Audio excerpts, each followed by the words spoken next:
Good morning, everyone. Thank you for joining us for ICONversations. The ICON program is designed to celebrate our company's top producers.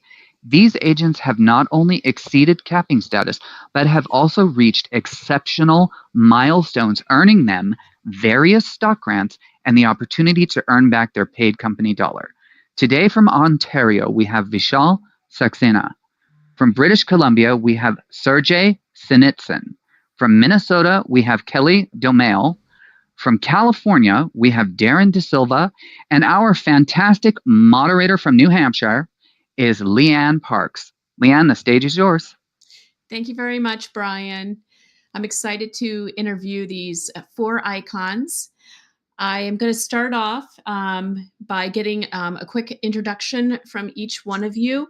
And what I'd like to know is where you're from and how many years have you been in the real estate business? How long have you been working with eXp Realty? And how many times have you iconed as an eXp realtor? And I'll start with you, Darren. Thanks, Leanne.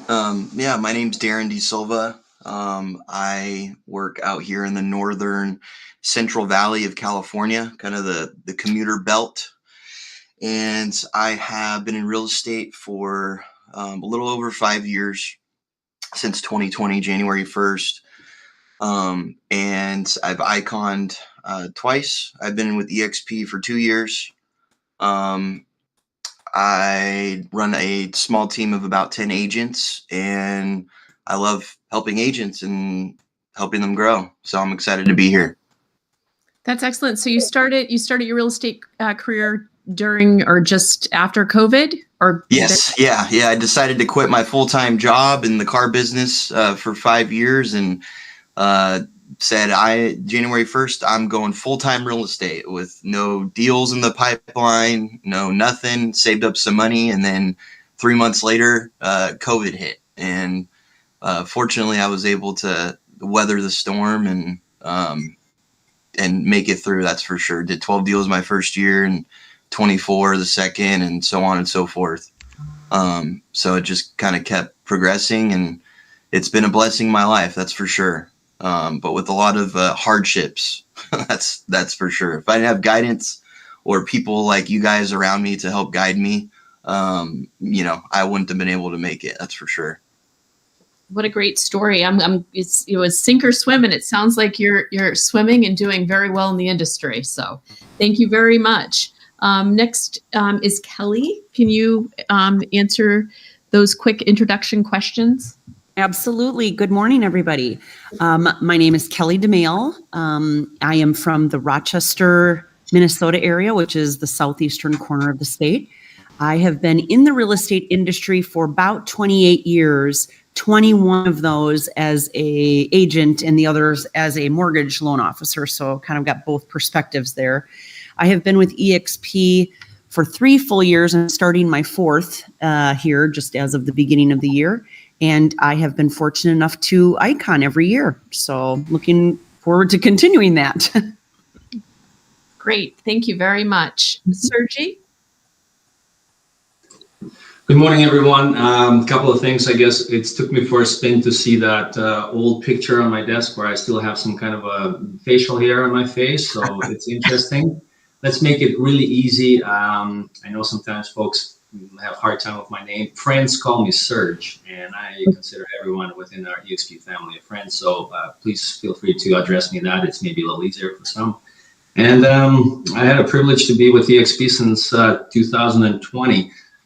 It was an interesting start for me back then, but icon 4 times. I'm in British Columbia, BC, Canada, in the Okanagan market, and just love being in real estate, love masterminding and networking with such an intelligent group of people who belong to the eXp family, here to share a little bit of past experiences, but mostly learn from people like Kelly, who's been in the industry for 28 years. I'm all ears today, Kelly. Thank you, Serge. Is it Vishal? How do you pronounce your name? I apologize. Vishal. Vishal. My name is Vishal Saxena, and I'm from Kitchener, Ontario, Canada. I'm with EXP since March 2022, basically 3 years, and this is my fourth year with EXP. I am ICON agent 3 times, working towards my fourth time. And I joined EXP brokerage like when I was about to open my, I was thinking to open my own brokerage, but then I come to know about EXP structure. And I am so glad that I joined EXP, and now I'm running a downline of 39 agents and a core team of 9 agents and earning a very decent revenue share and sitting over almost 470 transactions. I'm very pleased to be here with this group panel of all the ICON agents, and I'm here to learn new things. Thank you very much. I'm going to start with our questions that I have. I'll start with you, Darren. Most people find it easy to take shortcuts, but they don't understand that shortcuts can lead to a shortfall.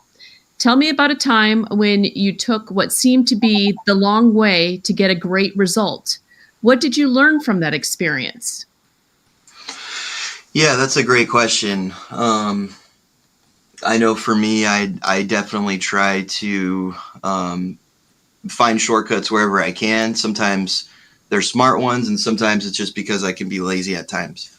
But I would say that for me, especially when I first started, my only way of lead generation, because I didn't really have a money, I had time, and I just cold called, and I got really good results my first year. Expired listings, for sale by owners, leads of that nature. And at some point, I got very sick and tired of doing the cold calls, so I wanted to start leveraging, and I'd follow these guys who have these teams of ISAs and just pretty much everybody doing the stuff that I didn't want to do. And so I started doing that and spending money on ISAs and trying to outsource these things, and found very quickly that the results were dramatically different, kind of like what Nikki Miller was talking about. So to me, that's to give a short answer to that question, I would say that would be kind of something that I learned is, at the end of the day, it takes work, it takes effort, it takes energy. Everybody hates making phone calls, or most people. But the conversion rate that you'll have is dramatically different when you're the one making the phone calls, your team members are the one making the phone calls, as opposed to having, people in other countries and things like that, making phone calls for you. And I learned that the hard way, and it was an expensive lesson. So, but yeah, that's my story. Thank you, Darren. Thank you for being open and honest about that too. So obviously you've done very well, and the results you've proven that with coming into the business during COVID, and here you are now iconing. So congratulations. Thank you. You're welcome. Kelly, same question. If you need me to repeat it, just let me know. Nope, I'm good. Thank you. Okay. I would say way back when, like I said, I've been doing this a long time, but when I very first started in real estate, the key thing for me of not taking the shortcut was building my database. And it's so time consuming, and everybody just feels like I already have everybody in Outlook, or I already have everybody in my phone, or whatever it was at the time, right? But to actually take the time and build your database, that took a while, but it was so worth it, because it's really the lifeblood of your business, if you think about it. And, it's a living, breathing thing. So taking the time to feed it every day, take care of it just like a child, is so important, because, it's the lifeblood of my business. I get about 80% of my business is referrals from my database. So that took time. When I first started, it took about 2 years, maybe even almost 3 years, before that database started giving back to me. So I had to have a lot of patience, and I would say that was definitely the long way versus taking the shortcut. But that is one thing I would tell everybody is take the time and build your database and then take care of it and feed it every day. So can I ask you, Kelly, because this is somewhere where I fall short, and I can tell you, as I am an ICON agent as well, I have a lot of colleagues in the industry that don't have and don't work with a database like you're discussing. We rely on our phone, and when you say you feed it and you know, like you would a child, can you give some examples of how you stay in touch with your database? Absolutely. So, not only should, commenting on social media and taking care of your people every day, that should be built, probably built into your schedule, whether it's 15 minutes of doing that and just engaging with people, regularly making phone calls and or just emails, sending happy birthdays, sending happy home anniversaries. We've kind of taken our database and broken it down into sections. So we actually have what we call our top ambassadors. And these are like the diehard people that, if they could, they'd be standing on the corner with a sandwich board, selling you to everybody they know. Mm-hmm. And then we have our VIPs who have used us multiple times and referred us as well. And then we have, everyone else. So we kind of categorize them and take care of them differently. We, again, just have client appreciation events. So we are just loving on our database all the time. And you can do that in many different ways. There's just no right or wrong, but I would just say, when I say feed your database, that means when you meet new people, you're always feeding your database and putting new people in. You're purging out the ones that, probably aren't engaging or reciprocating anything with you. But you're constantly working that as a living thing, if that makes sense. It does. And I have one last question for you. Yeah. Is where are you keeping this database? Are you using KV Core? Yep. Are you using Follow Up Boss? Which system are you using multiple? Well, so I'm going to say yes. We use KV Core, and probably to get to the specifics of what else we use, I would have to defer to my husband. My husband and I work as a team. We're both licensed agents, and he does all of that on the back end. So I'm probably, unfortunately, not going to be able to give you your answer, but we could talk offline if you want more specifics. Yes, I might do that, Kelly. Thank you very much. I really appreciate you elaborating on how you do feed your database, because I think there's a lot of us out there. We might not all want to admit it, but we're not good about doing what you're doing. And obviously you're doing it very well if you have, I think you said it was like an 80% repeat business. I think that was your number. It could have been higher. Yep. Okay, thank you. On to you, Serge. All right, well, thanks for the opportunity. I grew up in the communism regime in old USSR, and I was lucky at age 6 to start to a hockey program. And I was within a team where I had a coach who became a mentor in my life, still is. I think I was lucky to come across him. And at an early age, he instilled some strong values in us, which I'm a big proponent for any parent to make sure that their kids in any kind of team sports or individual sports, because that's where we grow, we build, we mold our personalities from a very young age. And I think lucky for me that from the early age, I started to recognize that shortcuts would not get me to where I wanted to be at that time in my, very young hockey career. And I have taken a lot of shortcuts early on, and I feel that through the experience, it's all helped me to move that forward into my adulthood, into my business career. I started to recognize that if I didn't put time on the ice, either I was 8, 12, and I didn't put time maybe off the ice specifically when nobody was watching, because it's easy to perform and do good and to stand out when you are in a group setting, when people recognize. But I think where we forge our character and where we grow, it's when we're doing things we don't want to do when nobody's watching. And I started to understand that early on. If I wanted to be, maybe on the first or second line of my team, if I wanted to be selected for a team that represents the country and stuff, I had to do a lot of work in the background. I'm fortunate that I experienced that, and I can't say that these days in carrying on for moving forward into my current situation where an adult owning a business, I'm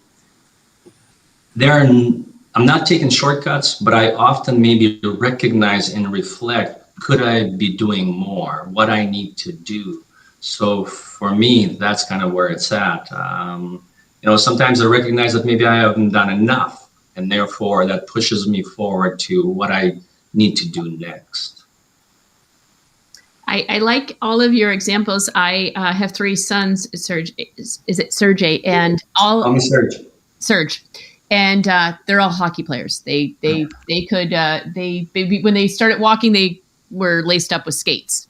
So awesome. I have been for about 25 years, with my boys on at hockey arenas all over, up to Ottawa, Canada. So I agree with you completely. You can't just you have to put the work in, and I like how you say that even when somebody's not watching, you have to you have to be doing things constantly.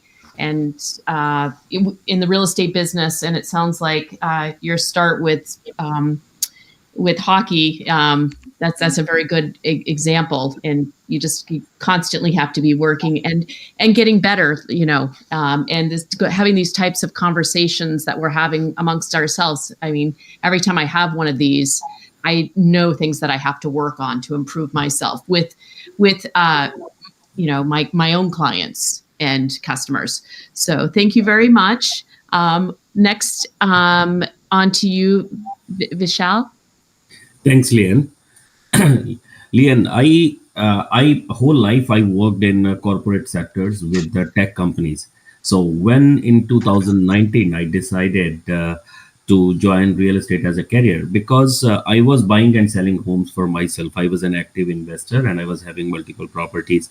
But as soon as I took the license, I found out that in real estate, it's very tempting to rush a deal for a realtor, especially when the client is eager.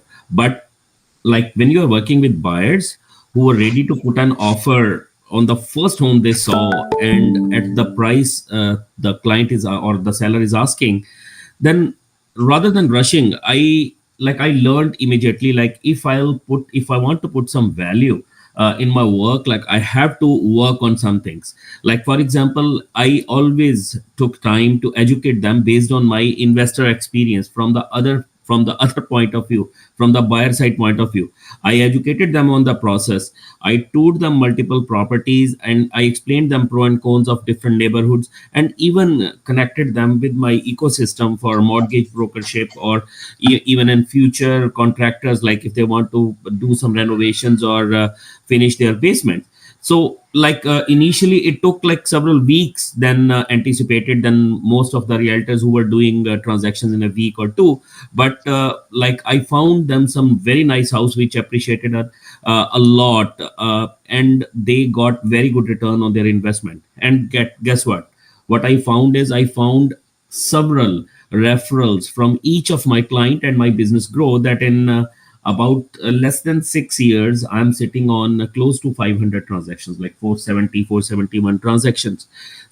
So what I learned, I learned that taking the longer, more thorough path, it builds trust, delivers real value, and creates long-lasting relationship. It's never about closing a deal, but it's about what's right for the client, and even it takes more time and effort. And what you got your sphere of influence inflated so much that you don't have to look for leads outside. You don't have to do more efforts. You will be busy within your sphere of influences. I got most of my business 60 to 80% from my sphere of influences through referrals, and that's what my life lesson since last 6 years, and I'm following it very religiously. Well, it's certainly working with you. When you say that you have 470 to 500 transactions, is that your team that you have? I think you said you have a total of 39 agents in your downline, but you have a team of, is it 9?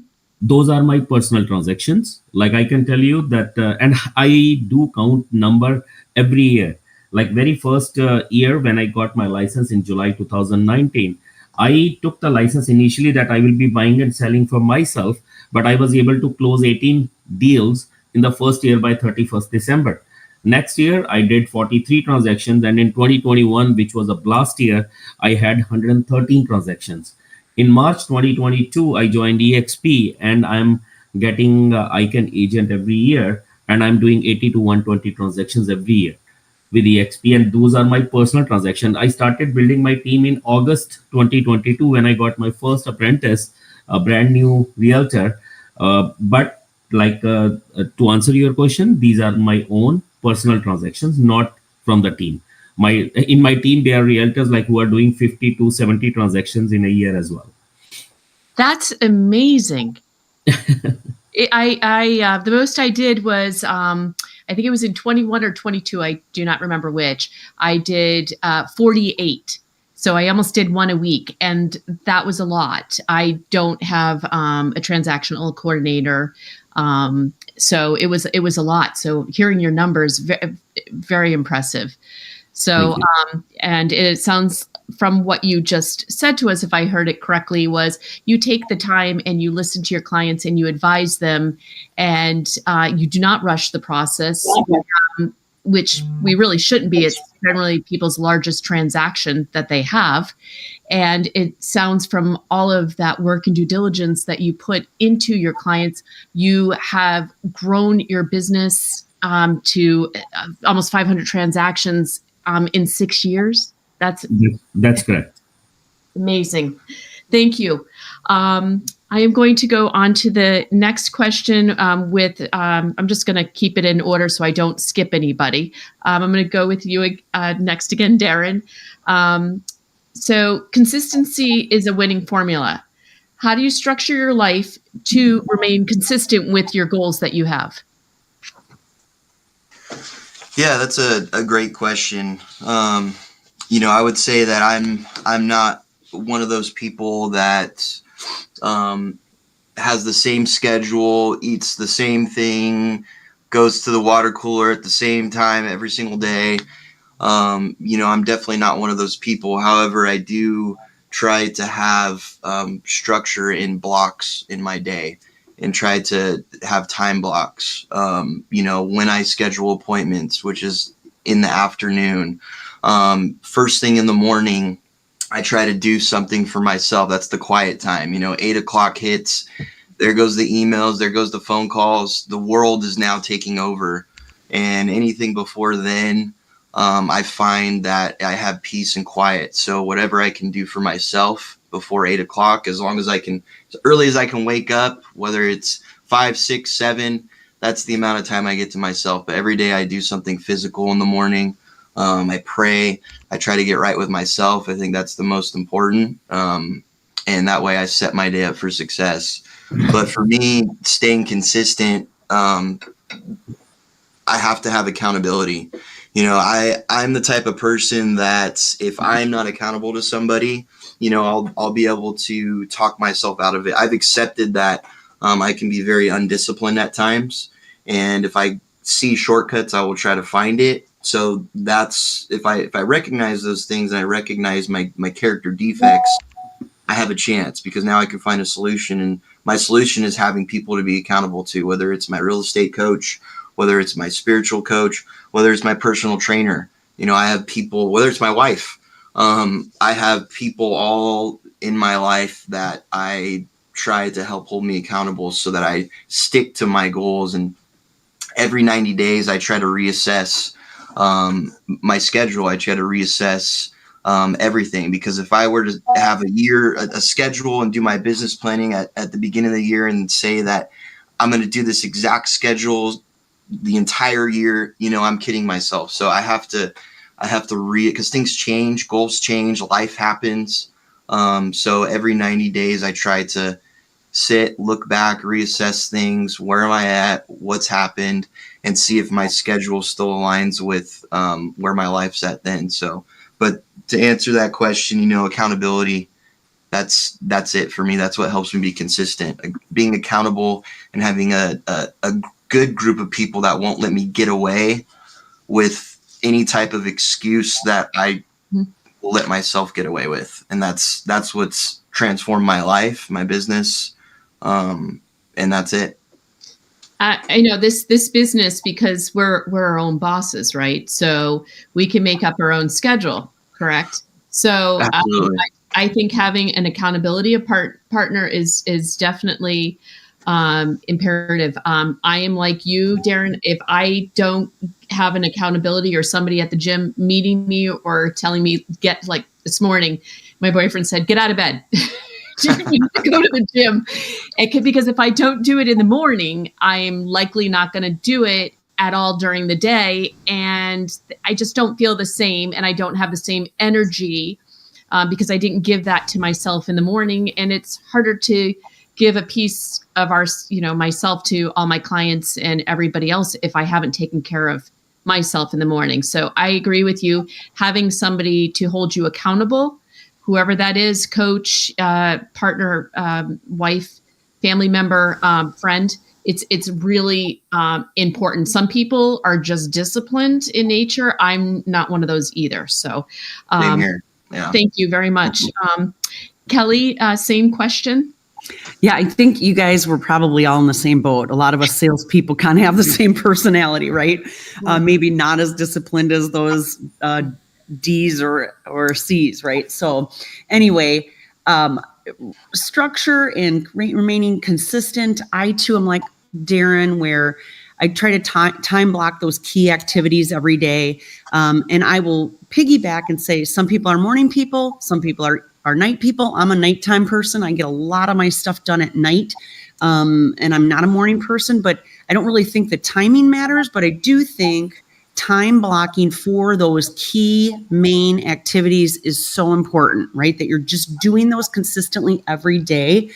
And another piece is, I can be a little bit of a squirrel, right? So you guys have to make sure that you're not going after every shiny object and new thing that comes out. Just stay consistent with the things that work, and that will help keep you consistent as well.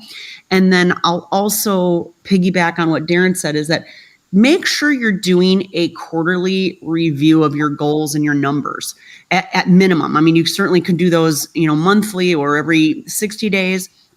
But things change, as he mentioned, and you need to not wait till you're halfway through the year to make adjustments or change things if you need to add something into your schedule or take something out, right? So make sure that you're always reviewing your activities and your numbers regularly throughout the year so that you can be quick to adjust if you need to.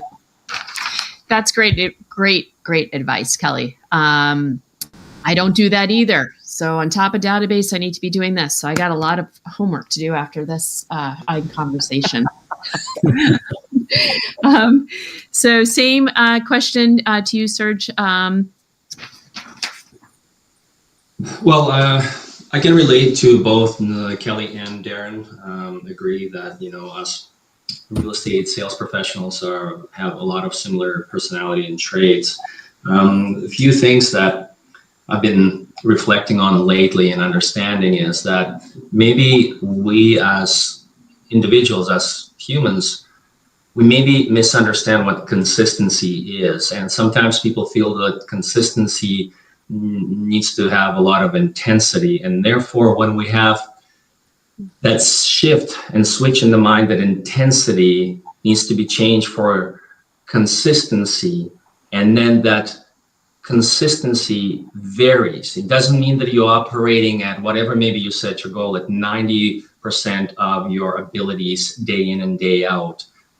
Darren reflected on that. Life happens, things change around us, family, business, clients are calling us, and every time the client calls, it's important, and they want to know that they're the most important person in your world, even though you're working with maybe 10, 15, or 50 clients at the same time. They feel that they're most important ones, and we feel obligated to show it to them and be very reactive to that. It took me a few years to understand that, we shouldn't be the Pop-Tart agents who just pop out of the toaster and start doing showings, because I'm starting to look more at this journey where we are not just salespeople, we're professionals. Does the dentist or lawyer jumps at your request to have an appointment within the next 12 hours? No, we have to restructure and operate the same way. Consistency will vary. I'm more and more aware of that. And it's constant conversation where you have to recalibrate, you have to get back on track. It is an ongoing task to continuously reflect on that and understand. Once you become aware that consistency doesn't really match 90, 95%, 100% of your effort, then you are starting to understand that. And I think when you start to understand that, then you become a little bit more in tune with how life is. So therefore, for me, it was a big understanding that, you know what? Yes, I show up, I do my best. Sometimes I maybe fall short, but reflect and recalibrate, regroup, get back. Those are the things that's been really helping me. Thank you. That's really all very good advice. I like the way that you just, expressed that, and I like the part about recalibrating. That's important. So thank you very much for letting us all know that. Sorry, Leanne, and if I may just add, the point about recalibrating, we all understand that there could be a best tool on the market to perform the best test. It may be the best program, it may be the best piece of equipment to optimize the Formula One car or something. But every so often, just like every airplane has to go through service after every flight, so you reflect on all of that and you recalibrate yourself. So the next flight, you are landing, you taking off safely, you in flight safely, and you landing safely. So therefore, every single tool out there needs that recalibration. And I believe the same as with us humans. Thank you. Vishal? Hi, Lian. Yeah, I totally agree with Serge, what he just said in the end. Like, yes, consistency is the backbone of every industry. Like, if you want to have a success in every industry, and especially in real estate, consistency is the key. I can say that, like, treat business as a business, not a hobby. I mean, like, if you treat it as a hobby or if you include it as a hobby, that helps. But like, to create a daily routine that includes like set of prospecting calls, social media engagement, follow up with past clients, your sphere of influence, and some time for continued education. Like, that definitely helps making a routine. So like, my every morning, it starts with reviewing my CRM and calendar, like to review like what are the new leads, and I note down their numbers, their emails, and so that I can follow up with them at suitable time, usually after 5 p.m. Like, set clear intentions and block some time to follow up with the clients and with the marketing activities. That helps big time, because this is a very important part, that you are always setting some goals and sometimes to do some marketing activities. Also, the second thing is, like, I always focus on my weekly and monthly goals, and specifically monthly goals. Every 15, I review how many transactions I have done, and if they meets my goal. If not, then the next 15 days, I double my efforts and to have like my goals fulfilled and meet my goals. Like, to stay accountable, I track my KPIs regularly, reflect on what worked on and what did not. So what I did not, so I focus more efforts on that, on those activities for the next 15 days. Even on slower days, I show up and I try to follow that routine. The discipline has helped me maintain my momentum, and through like, doesn't matter if the market is high or low. So what I have learned in last 5 or 6 years is that motivation may come and go, but system and structure, it always keep one aligned, and even with long term goals. So when I focus on consistency, success follows later on for sure.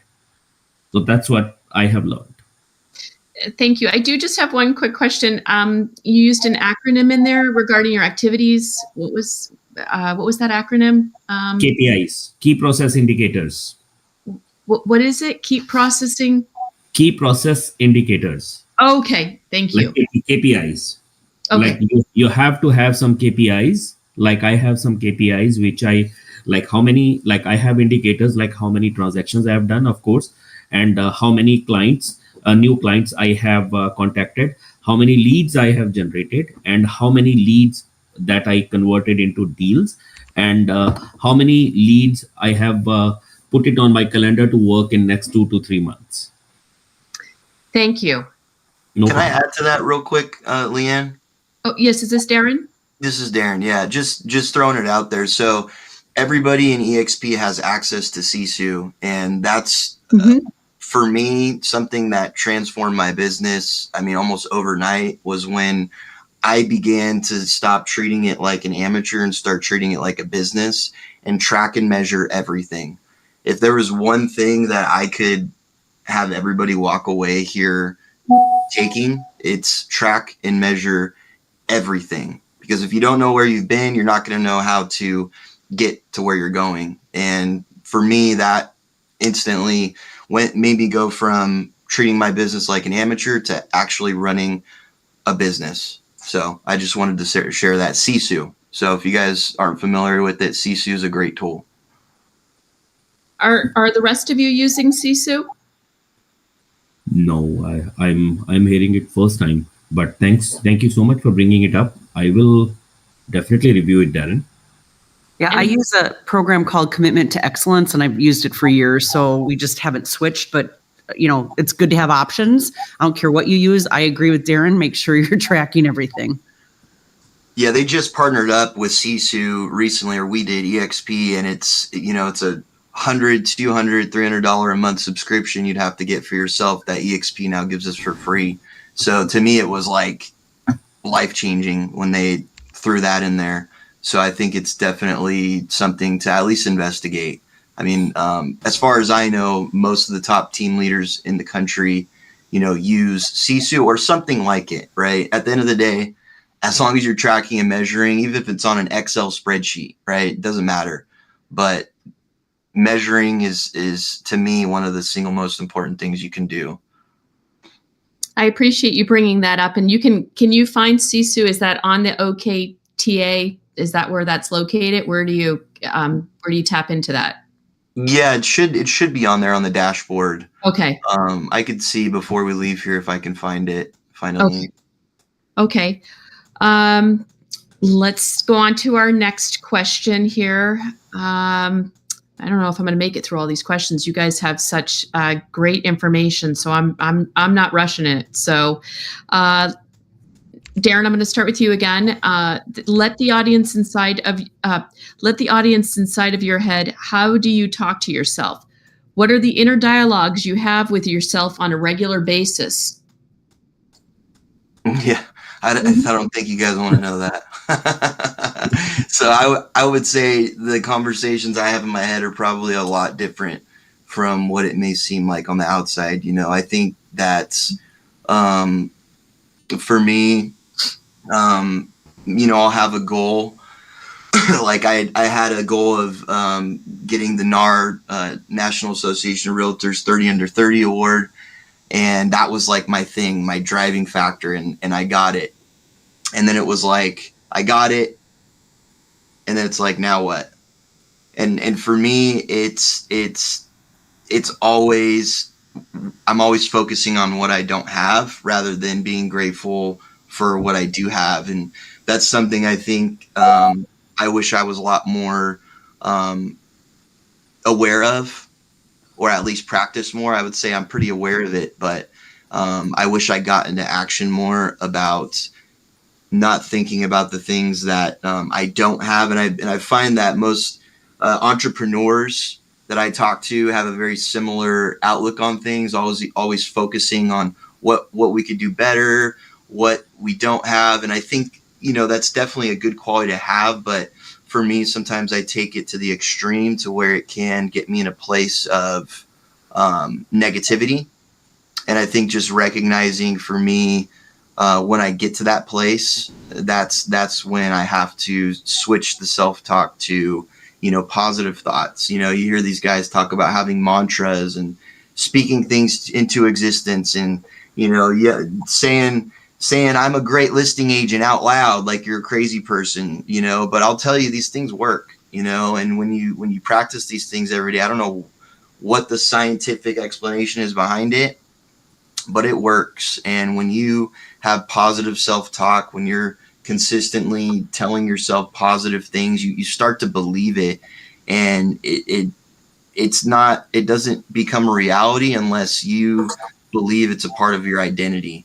And so I would say that's, for me, probably one of the hardest things that I have to work on a daily basis, is just recognizing when those negative self-thoughts come into play, because I have so much to be grateful for. And on the outside looking in, it never seems that way.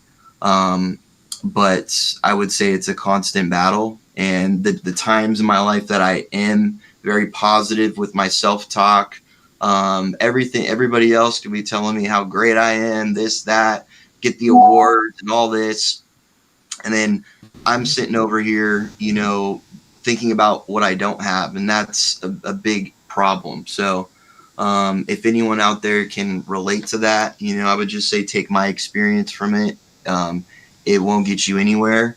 It'll just dig you into a deeper hole. And if you can at least recognize that those thoughts are, I think I saw somebody said something earlier, like in one of the sayings is like, if you think it, it'll be real. And if you don't think it, something like that. I forget. I think it was Kelly. Kelly said something like that. But it's true. If you think negative things, they will become real. If you think positive things, they will become real too. It's just, which one are you going to choose? And so that's the battle I feel like we all face. Yeah, I can totally relate. And I can also tell you that having those mantras, I have silly ones. I'll share them with you. I used to be, kind of shy getting into the industry. I've been in the business 22 years. And it was difficult for me to be sitting at, a table with, the decision makers, talking about their largest asset. And so I had this mantra in my head, and my mantra was, a shy realtor is a poor realtor. And so I became, not shy, and, really that helped me. I know that kind of sounds like a silly mantra, but it helped me every time when I was sitting at this table with, the decision makers, and it's helped me. And the other one was, I used to do marathons, and it was mind over miles. And when I wanted to stop, I'd say, nope, you got it. It's mind over miles. You can do this. So, and you can have that self-defeating conversation, and it's not good. And I wanted to say congratulations on your accomplishment of being the NAR 30 and younger. So congratulations on that. Thank you. Kelly, next, same question. If you need me to repeat it, I can. No, thanks. I will tell you guys, we'd all be lying to, if we all said we were positive all the time, as we've just been saying. And I have been in sales since the day I graduated from college. So 36 years of being in sales, there's negative thoughts going through my brain. I mean, I come home sometimes and I'm like, I hate people, right? So you have to be able to make that shift. And I think some of the things that I've done that really help, number one is, my mindset is that I'm always coming from contribution, right? And the second part of that is I'm not attached to the outcome. So if I know that my intent is I'm always coming from contribution, the result isn't always going to go my way. Some people may want to work with me, may not want to work with me, or whatever the situation is, right? But the thing is my intent was good. I'm always doing the right thing, and I'm not going to be attached to what the outcome is, right? And that's it takes a long time, and that's hard to get to that place. But that's, when you're old like me, then you get there. But the other thing is, I think you guys have to always celebrate the wins, no matter how small they are, right? So whether it's, every day something good happens, celebrate that and focus on those good things. Don't wallow in the bad things that happen. So I guess that's what I would say. I love that, Kelly. celebrate the I don't know if you use the word little or celebrate the wins. I think that's so important, and I think that we don't do that a lot of times as realtors. We just keep just going on to the next and forget that part in between. And this is our life. This is our livelihood, and we should be celebrating those wins. So thank you for that reminder, Kelly. Serge, same question. I can echo Darren and Kelly. With Darren, he touched on the mindset. I think it's a fundamental principle of every business owner.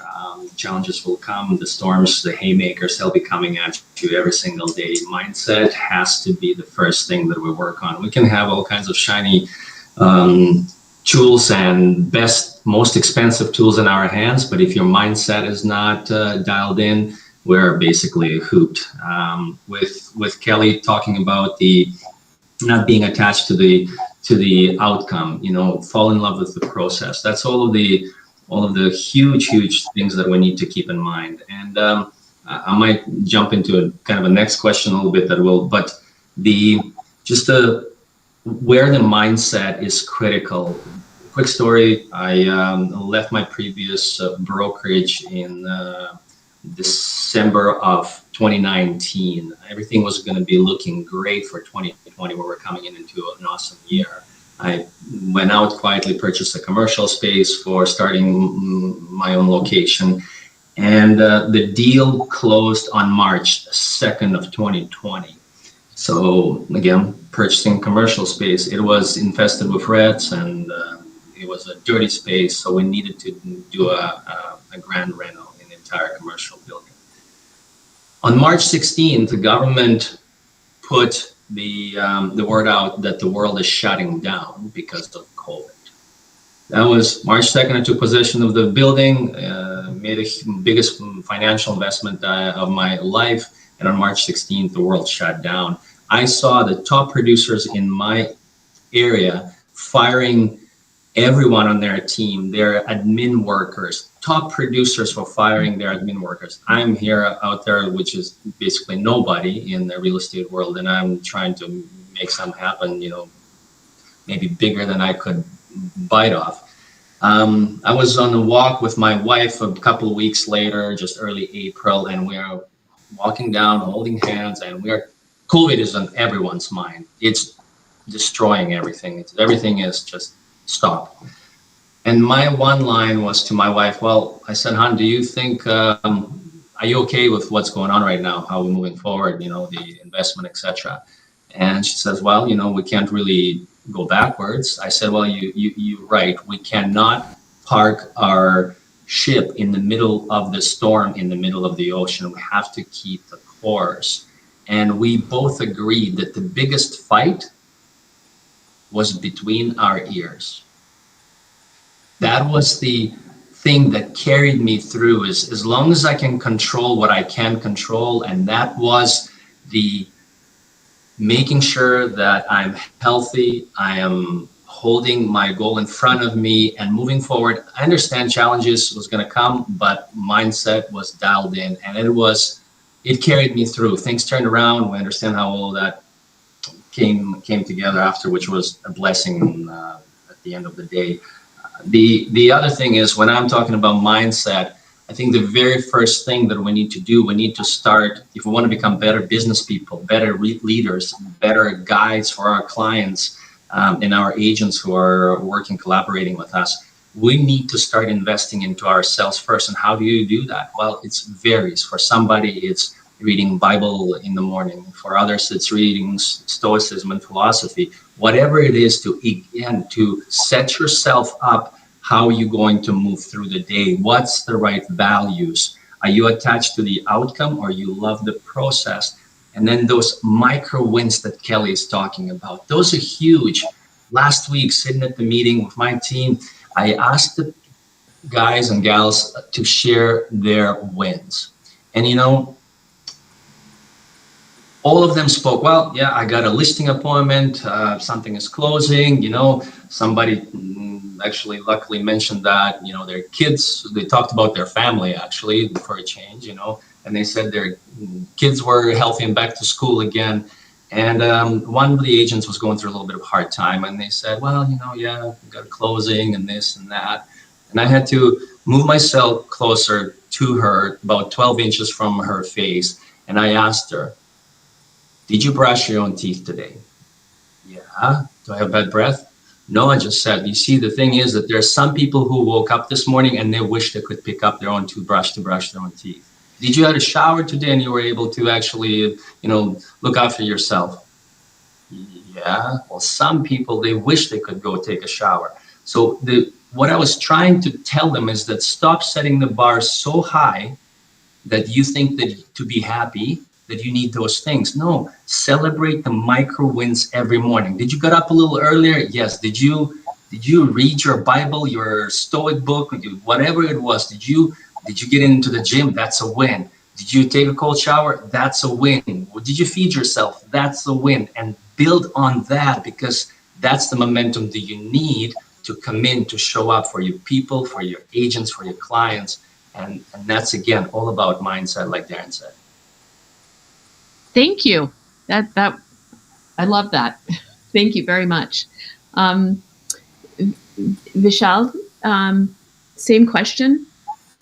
Yes, like that was very impressive, Sergey, Callie, and Darren. Like I totally, it's a mixture of all three of you. What you have just said, like my inner dialogue, like when I talk to myself, is a blend of ambition, accountability, and encouragement to myself. That's true. Like as Kelly said, like your efforts, like you are not attached to the outcomes, but you can attach yourself to your efforts. Like especially when we know that real estate is full of highs and lows. Like one day you are closing deals, and next day you're dealing with a buyer backing out of a tough appraisal or having a cold feet. So I have learned myself to talk myself. Like a coach to myself, not a critic to myself, because that we all know that gonna degrade my performance.